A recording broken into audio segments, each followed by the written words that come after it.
Olá, a partir de agora você é nosso convidado a acompanhar uma conversa com a senadora Marta Suplicy. E ela traz para nós informações interessantes de um movimento mundial, mas que tem um trabalho de, podemos falar de excelência aqui no Brasil? Podemos. Um trabalho de excelência que, entre outras coisas, já vou esclarecer para você, resultou, por exemplo, num projeto de lei que foi relatado pela senadora aqui no Senado Federal, e que trata da proteção da criança e do adolescente. De uma certa forma, atualiza alguns dispositivos da ECA. Isso é só o comecinho do assunto, porque quem vai trazer a notícia mesmo é a senadora Marta Suplicy.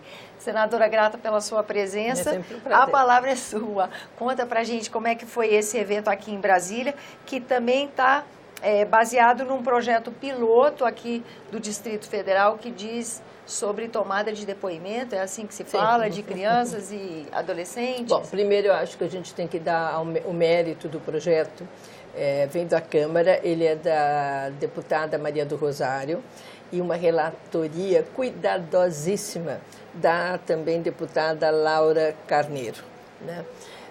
Isso feito, nós podemos falar agora qual é o impacto. A ECA foi um avanço gigantesco, mas tudo envelhece e precisa ser aprimorado. E esse projeto da Maria do Rosário veio na questão de aprimoração para a proteção de criança e adolescente em várias áreas. Primeiro, ampliou, né, o escopo, porque entrou proteção de violência física, psicológica, sexual e institucional. Depois normatizou os mecanismos para poder fazer essa proteção. Depois tem as medidas agora de proteção bem claras e novos procedimentos. Eu acredito que o mais importante foram duas coisas. Primeiro, que os depoimentos de criança, eles têm que ser agora acolhidos por pessoas da área psicológica, do trabalho infantil, que tenham uma possibilidade de um diálogo. Porque levava a criança para fazer um depoimento, você imagina uma criança que foi abusada. Primeiro, ela tinha que fazer esse depoimento na frente do abusador. Virgem, é isso mesmo. Na frente de um monte de gente que ela não conhecia. E totalmente constrangida, né? Não só, mas também por uma pessoa que não tinha o vocabulário dela. Quer dizer, era um desastre absoluto. A criança falava pouco, chorava no meio, aquelas coisas. Então, a primeira coisa é que o ambiente agora tem que ser acolhedor, tem que ser uma pessoa só que acolhe o depoimento. E o segundo passo, extremamente importante, é que é gravado. Então, antes, a criança tinha que passar num juiz, depois em outro, depois no outro. Repetir tudo de novo. Cada vez a mesma trauma para a criança. Então, só isso já seria um avanço sensacional. Então, esse projeto foi extremamente importante. Ele renovou isso, mas ele aumentou, veja só. Ele enquadrou o bullying, né, também. É uma atualização, hein? Atualização. Alienação parental, o que é? Por exemplo, separa o casal, aí a mãe fica para a criança, né, falando mal do pai, ou vice-versa. O que acontece? Isso faz um mal terrível para a criança. A criança precisa de pai e mãe. A criança vai descobrir se a mãe dela não foi uma boa mãe ou se o pai é um mau pai. Não precisa a mãe ou o pai alardear isso, né? Eu acho que a função dos dois, o pai ou a mãe, é proteger a criança de conflito, né? E não acirrar conflito ou fazer briga por disputa de criança na frente de criança. Quer brigar na justiça? Briga. A criança tem que estar fora disso. Então, vai ser enquadrado quem fizer esse tipo de movimento. Isso é uma agressão? É uma agressão forte para a criança. A outra exposição a crime violento com relação a membro da família ou da sua rede de apoio. Quando a criança é submetida a crime, né, presencia crime, é submetida a situações de possibilidade de ser um crime que a família pratica na frente dela, né? Isso também agora é enquadrado. E a inclusão de violência institucional, isso é mais para instituições que maltratam crianças. Isso também não estava tão claro, né? Tinha, mas essas coisas tinha, mas nada era assim. Tem, isso, enquadra nisso e a punição é essa. Então, é um avanço que nós fizemos. E a Childhood, que é essa fundação que é da Rainha Silvia, no Brasil ela está há 12 anos, ela ainda não tem a força que tem mundialmente, que é muito forte mundialmente. ela trabalha de uma forma que eu acho extremamente eficaz e que faz a diferença. Quando você põe o legislativo, o judiciário e a ONG, a sociedade civil. Porque aí você, é como, por exemplo, você pode ajudar as crianças numa creche ou numa situação de violência, mas agora, se você trabalha com o legislativo, você tem lei. E se você faz a lei, você tem o judiciário que faz cumprir a lei. Então faz todo... É outra força. Muda de patamar, é outra força. De patamar. Então eu acho que isso foi muito legal que aconteceu. Agora, tem uns dados, né, de 2016 do Estado de São Paulo. E são fortes, por exemplo, o Estado recebeu 2.300 denúncias de violência sexual. Né? Só na nossa capital, 713 casos, né? E no Brasil todo, 43 crianças por dia sofrem violência sexual, sofreram em 2016. É muito, né? É muito. É muito. Então, nós vivemos uma situação de carência em muitas áreas, mas essa, eu acredito que é uma das mais importantes. E um alerta, que até eu lembrei de fazer lá, e também nós fizemos hoje também uma audiência pública sobre suicídio, né? E o aumento de suicídio entre jovens, né, de 10 a 14 anos. Isso também é um tema sério, né? O Brasil tem um aumento de suicídios, quando no resto do mundo decresce, não sei nos Estados Unidos, mas no mundo isso diminui, e no Brasil aumenta entre 10 e 14 anos. Nossa, então, é muito sério. Claro, tem a ver com baleia azul, com aquelas 13 questões para se matar, coisa do gênero. Mas não é só isso, né? É as pessoas não atentarem para criança e para adulto que a possibilidade de você prevenir o suicídio. E aí eu volto à questão da escola e um dado que eu até soube recentemente, que 90% dos casos podem ser prevenidos.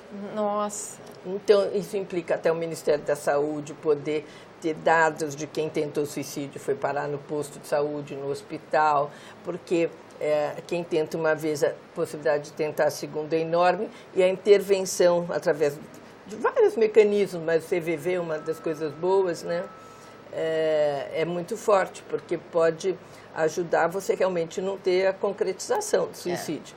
Né? Tem uma estatística também estranha, né? A mulher tenta 3 vezes para acertar e o homem acerta na primeira. Nossa! Então, isso é ruim, estranho, né? Estranho. Estranho. Mas melhor falhar nessas tentativas, né? Porque de repente, se alguém te dá uma ajuda, você pode resgatar uma pessoa, até né? o CVV eu achei um negócio interessante, porque hoje ele tem, eu não lembro qual é o número dele, mas é pago. Mas eles estão fazendo para o Brasil inteiro, mas isso é um processo de 2 anos para chegar lá. O número gratuito que vai ser 188. Eu já falo esse número, porque tem alguns estados que já está implementado, outros não, ainda é pago. E a gente sabe que é um pouco caro, porque uma intervenção de você falar com alguém no telefone, o CVV é isso, né? Você tem alguém lá voluntário que te escuta. Nunca é de 15 minutos, né? Não, porque são situações complexas. A pessoa está isolada, ela quer um aconchego, ela quer escutar, então é difícil. Mas voltando à questão da escola e do childhood lá, né? Nós sabemos, por exemplo, que a questão que foi introduzida do bullying, o abuso sexual, violência doméstica, tudo isso, a escola é o lugar que você tem que trabalhar, porque a criança que está numa sala de aula, se tem um professor atento, percebe que aquela criança que está na maior zorra, é sinal de que alguma coisa está errada, está zoando muito, né? Está interrompendo muito, não deixa dar aula, tem algum motivo, pode ser, me ajude, né? Ou a criança que era boa aluna e começa pessimamente, pode ser também um aviso de abuso sexual. Agora, nós temos que fazer uma parceria, não é só o Ministério da Saúde que tem que trabalhar nisso. Se a gente não entrar nas escolas, nós não vamos conseguir. Não acessa, né? Nós temos que ter uma capacitação dos professores para essa sensibilidade. Tem sempre um professor que é mais sensível e que pode, de certa forma, porque o professor de sala de aula vai ter dificuldade, mas ele pode identificar. Mas vai ter um que fica na escola dando mais carinho para aquela criança, tentando fazer uma conexão com aquela criança para encaminhar, poder, não só um conselho tutelar, mas poder fazer uma visita na casa, saber o que está acontecendo. Eu lembro que um dia Eu fui fazer uma visita numa cidade, Ferraz de Vasconcelos, que ganhou um prêmio na área de educação, na cidade de lá, São Paulo. E o secretário estava me contando que tinha 2 crianças que vinham impecáveis, com roupinha branca, impecável todo dia. Mas tinha alguma coisa que a professora notou de estranho. E a professora foi visitar. E aí viu que as crianças moravam numa situação extremamente precária e não comiam, a não ser na escola. E a única coisa que tinham para comer era na escola, não tinha na casa. A mãe lavava roupinha impecável, elas eram impecáveis. Mas eram completamente uma situação familiar que não... Era o que a mãe podia fazer, né? Era o que, dentro das limitações, ela podia fazer. Agora, que sensibilidade teve essa professora para saber que alguma coisa... De ver numa perfeição um sinal de alerta. Eu não lembro bem como é que foi que ela tentou para isso, mas nós temos que ter isso, porque se a gente quer prevenir abuso, se a gente quer prevenir suicídio de adolescente, tudo, tem que estar mais perto. Tem que ter um olhar presente, atento, né? É isso, Nós vamos encerrar, sim, com esse conselho para você, se você também convive com crianças, se você puder ficar atento, é uma necessidade mesmo. Hoje em dia a gente vê tanto se falar, né, depoimentos de pais falam assim, com filhos que geralmente têm problemas, mesmo na internet, de repente aconteceu. E os orientadores psicólogos falam, não é de repente. Há uma série de sinais que a criança vai dando dentro da rotina. Né? Adulto também. Quantas senhoras não vão de tarde descansar e a família fala que ela está trabalhando demais em casa, está esgotada. Não. Ou a irritabilidade, né? Também, então, gente, muitas vezes é depressão, as pessoas não identificam, e daí um passo para a pessoa ir se isolando, não falar, e tentar uma besteira na vida é fácil. Vai aumentando. Então, vamos encerrar com esse alerta, agradecendo a presença da senadora aqui no Argumento e agradecendo a você, lembrando que você é nosso convidado a fazer sugestões e críticas ao trabalho da TV Senado. E para isso é 0800 61 2211, uma ligação gratuita. Lembro ainda que você pode rever esse e outros dos nossos programas por endereço eletrônico senado.leg.br/TV. Até a próxima.